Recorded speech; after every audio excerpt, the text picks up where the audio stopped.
My parents skipped my wedding without any guilt to attend my sister's baby shower instead, and they smiled like it was nothing, but the moment they saw where my spouse and I went immediately after that ceremony, they understood exactly what they had thrown away forever.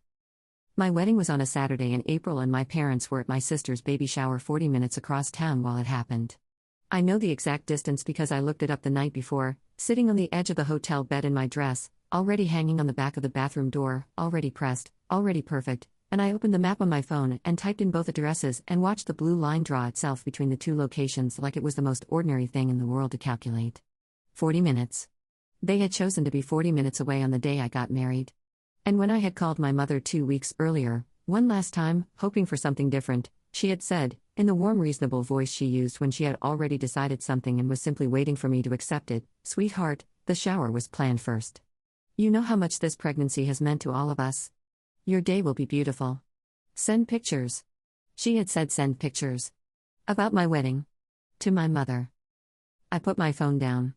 I did not call back. My name is Audrey. I am 33 years old.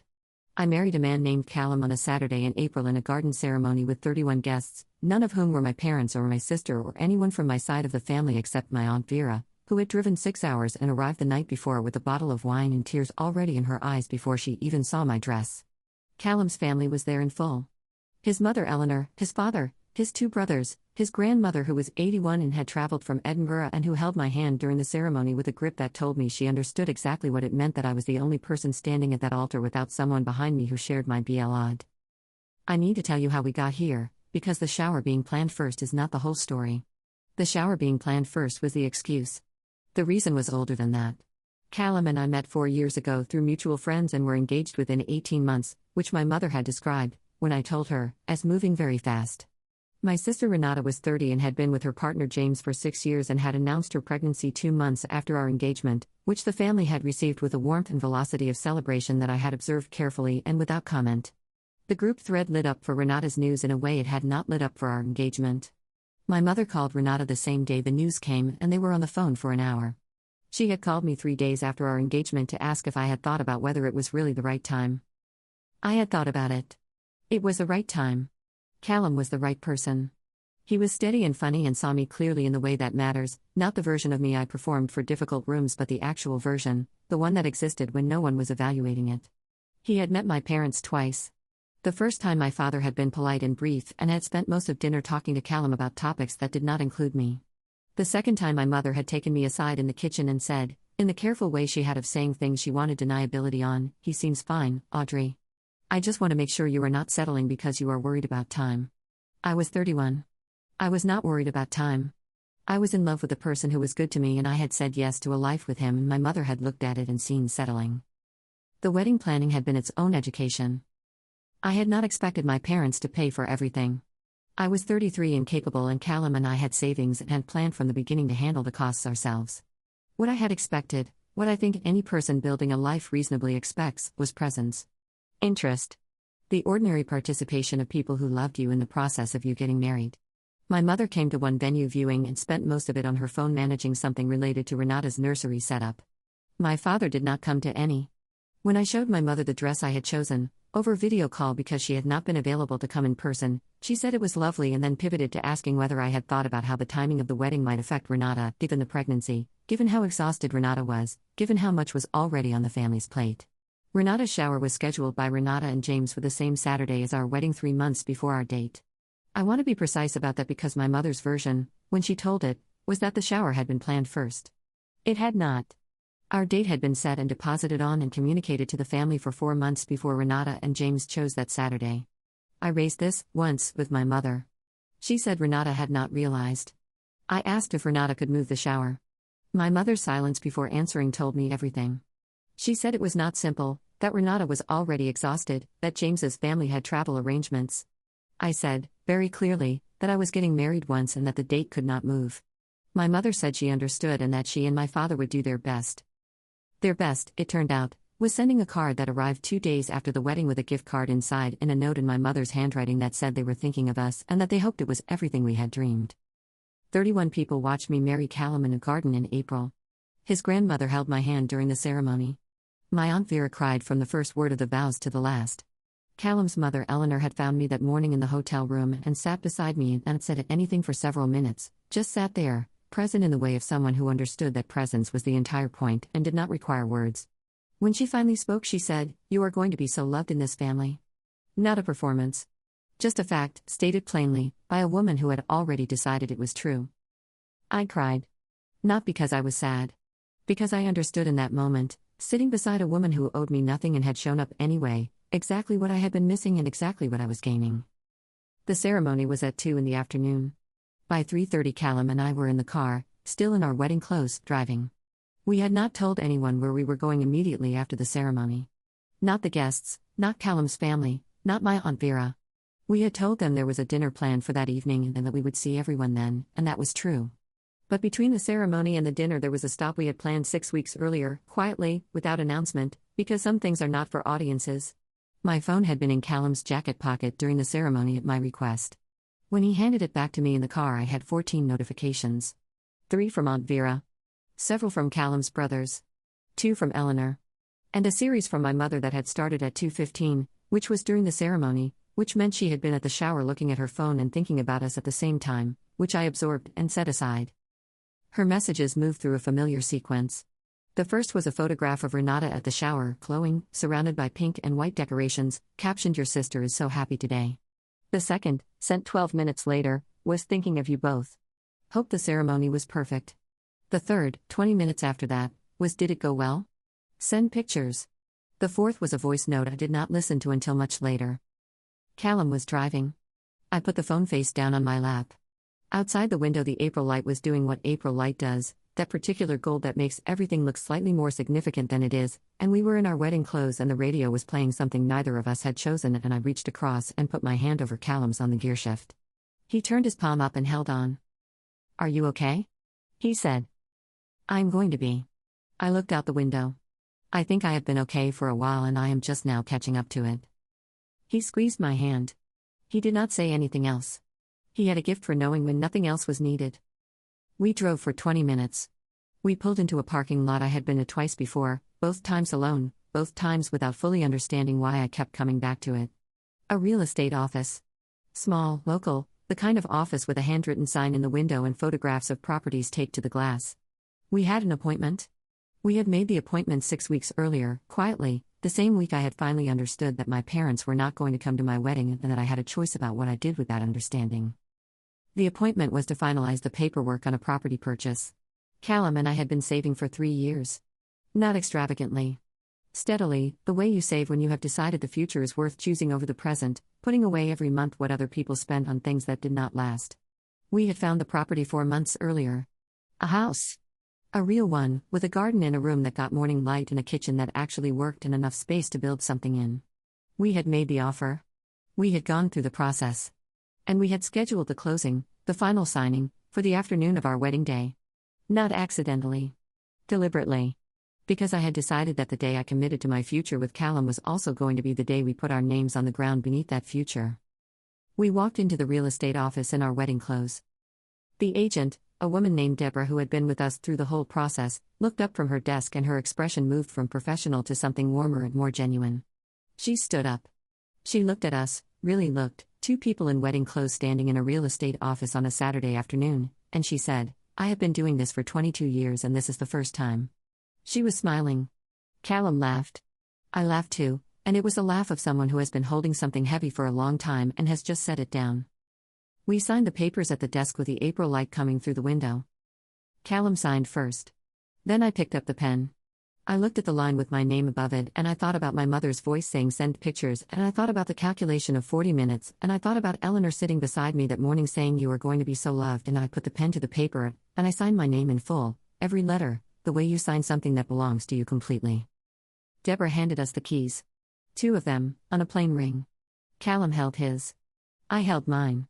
We stood in that office in our wedding clothes and held the keys to our house, and the paperwork was done and the future was real and present and entirely ours. I took a photograph. Just one. Both our hands, both keys, the signed paperwork visible at the edge of the frame. I sent it to the family group thread with no caption. Just the photograph. My mother's red receipt appeared within 40 seconds. I put the phone in my bag and Callum took my hand and we walked out into the April light and got back in the car and drove to our wedding dinner, and I did not look at my phone again for 3 hours. Whatever was happening in that thread could happen without me. I had somewhere to be. My mother called at 9 the next morning. I was in the hotel room, the morning after my wedding, with coffee and the particular stillness of a day that has no obligations in it, and my phone rang and her name appeared on the screen and I looked at it for a moment before I answered. Not deciding whether to answer. Just taking the moment. Just being, for one breath, someone who was not yet in that conversation. Audrey. Her voice had the texture it got when she was managing something. Not cold, never cold with my mother, she was too skilled for cold.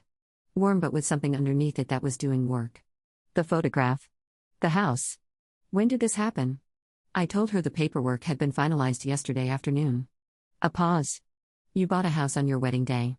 It was not a question. We signed yesterday, yes. Another pause, longer.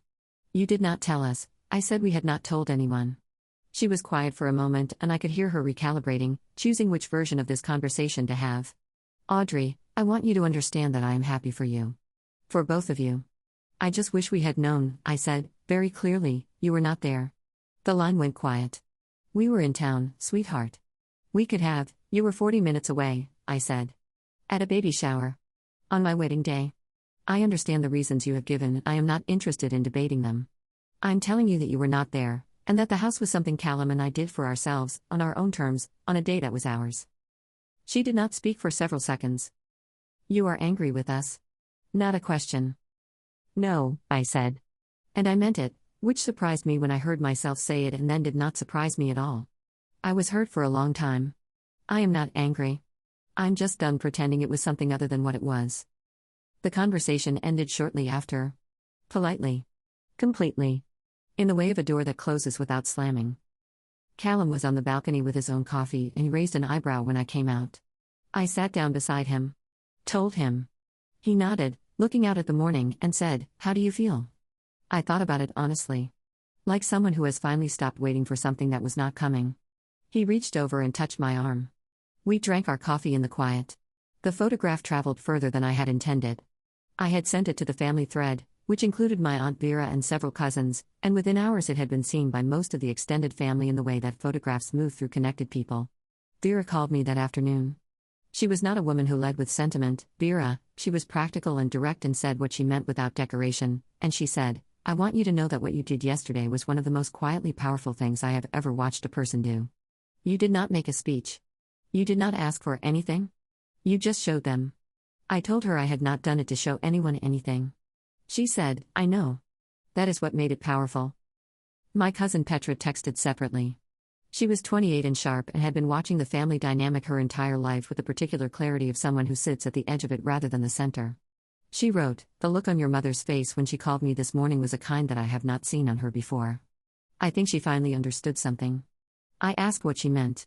Petra wrote back, "She understood that you did not need her there. She always believed, I think, that you needed her enough that it would keep certain things in balance. Yesterday you showed her what the balance actually looked like without her in it. And I think it was the first time she fully saw it." I sat with that for a long time. My sister Renata reached out 10 days after the wedding. We have not spoken directly in several months, our communication having dwindled to the occasional like on a photograph, the surface maintenance of a relationship that had stopped having much beneath the surface. Her message was longer than I expected. She said she had not realized, when she and James had scheduled the shower, that it would be on the same day as the wedding. She said she had trusted that their parents would handle it and had not asked the right questions. She said she was sorry. I read the message twice. I believed the first part and was less certain about the second, but I also understood that certainty was not the point. The point was that she had reached out at all, which was more than I had expected. I wrote back. I told her I appreciated her saying so and that I hoped she and James and the baby were doing well and that I would like to meet the baby when things settled. I meant it. Whatever had happened between the adults in my family was not the baby's fault, and I was not interested in extending damage to a person who had not yet had the chance to be anyone. Renata had a girl. She named her Clara. I met her when she was 6 weeks old, in a visit that was careful and brief and genuine in the way of two people finding their way back to each other through a territory that had recently been complicated. Renata held Clara out to me and I held her, and she was warm and entirely present in the way of newborns who have not yet learned to be anywhere other than exactly where they are, and something in me that had been braced relaxed slightly. I was going to be a good aunt to this child. I had decided that. Whatever happened between her parents and mine and me, Clara was going to know her cousin Audrey and she was going to be loved by her. The house was everything we had hoped for. We moved in 6 weeks after the wedding, in a process that was chaotic and exhausting and deeply satisfying in the way of things you have chosen clearly and worked toward honestly. The room with morning light became my workspace. The garden became Callum's project, which he approached with the same patient, methodical attention he brought to everything, researching what would grow well, preparing the ground, making decisions about the future that would not show results for months but that he was content to tend. I watched him in the garden sometimes from the kitchen window and felt something I did not immediately have a word for, eventually identified as safety. The specific, quiet, foundational safety of being in a life that was genuinely mine, built with a person who showed up, who had shown up from the beginning without being asked. Eleanor came to visit in June. She arrived with food she had made herself and the straightforward warmth of a woman who had decided I was hers and was acting accordingly. She walked through every room and said true things about each of them, not performances of enthusiasm but actual observations, the kind you only make when you are paying real attention. In the garden she found Callum and they talked for an hour about what he was planting and why, and she made suggestions he took seriously, and I stood at the kitchen window watching them and understood that this was what it looked like when a family simply accepted you. No evaluation. No conditions. No quiet assessments of whether you were moving fast or settling or making the right choices. Just acceptance, given cleanly, as a starting point rather than something you had to earn. My parents came to the house in August. This was Callum's idea, offered gently, not as a demand or an obligation but as an option I could take or leave. He said, "I think you might feel better if they see it. Not for them. For you." I thought about it for a week. Then I called my mother and invited them to Sunday lunch. They arrived together, my mother carrying something she had baked, my father in the particular careful posture of a man who knew he was on uncertain ground and was managing it with dignity. I showed them the house. I watched them see it, the room with morning light, the kitchen, the garden where Callum had been working for months and where things were beginning to show. My father stood in the garden for a while with his hands in his pockets. My mother stood in the kitchen doorway and looked at the space, and I watched something move across her face that she did not let become anything specific. We had lunch. We talked about ordinary things. We did not talk about the wedding or the shower or the photograph or any of the conversations that had happened in the months between. Not because those things were resolved but because some things do not resolve, they simply become part of the foundation you build on top of, visible if you look closely but no longer the only thing. My mother helped clear the plates after lunch. We stood at the sink together and she washed and I dried and she said, without looking at me, "It is a good house, Audrey." I said yes. She said, "You did well." I said thank you. She handed me a plate and our hands were close and she looked at me then, really looked, and I saw something in her face that was genuine even if it had arrived too late and by a route that should not have been necessary. I took the plate. I dried it. We finished the washing up and went back to the garden where Callum and my father were talking about something that was making my father almost smile. That was August. We are expecting a baby in March. We have not told many people yet. Callum told his mother first, which was right. I told my Aunt Vera, who cried in the good way. I told Renata, who sent back a photograph of Clara making an expression that Renata said was her excited face and that looked, honestly, like gas, but I kept the photograph anyway. I have not told my parents yet. I will. I am not punishing anyone by waiting. I am simply moving at the pace of someone who is building something carefully and does not want to rush the parts that are still forming. There is a version of this story where I am the wounded one, where I performed my grief for the audience of people who were watching and built my choices around making sure others understood what had been done to me. I want to be clear that I am not telling that version. Not because it would be untrue but because it is not the part that matters. The part that matters is smaller and quieter than that. It is Callum's grandmother holding my hand during the ceremony. It is Eleanor sitting beside me in the hotel room saying you are going to be so loved. It is 2 keys on a plain ring and April light on a signed piece of paper and the specific feeling of putting your name on something that belongs to you completely. My parents missed my wedding. That is permanently true. The photographs exist without them. The signed papers exist. The memory of walking into that real estate office in my wedding dress and sitting across from a woman who had been doing this for 22 years and had never seen it before exists. None of that is recoverable or revisable. They made a choice and the choice is woven into the record now and will stay there. But here is the thing about choices. They compound. The choice my parents made compounded into a photograph that traveled through a family thread and landed on screens that made people understand something new. It compounded into a conversation where my mother said it is a good house and meant it. It compounded into a Sunday lunch in August and a garden where things were beginning to show. It compounded into a baby coming in March who is going to know, because I am going to make sure of it, that the house they are coming into was built on ground that was chosen deliberately, with both eyes open, by two people who showed up for each other completely. You can miss the moment and still find your way to what comes after it. But you do not get to pretend you were there. The April light was gold on the day we signed the papers. I remember it exactly. Both keys on a plain ring. Callum's hand over mine on the gearshift. 31 people who had shown up.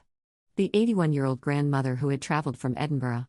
The aunt who had driven 6 hours and arrived the night before with wine and tears. And 40 minutes away, a shower with pink and white decorations, and a mother looking at her phone. Some things you get one chance at. You either show up or you do not. And the people who do not show up do not get to decide later what their absence meant. I decided what it meant. And then I went and built something beautiful with it.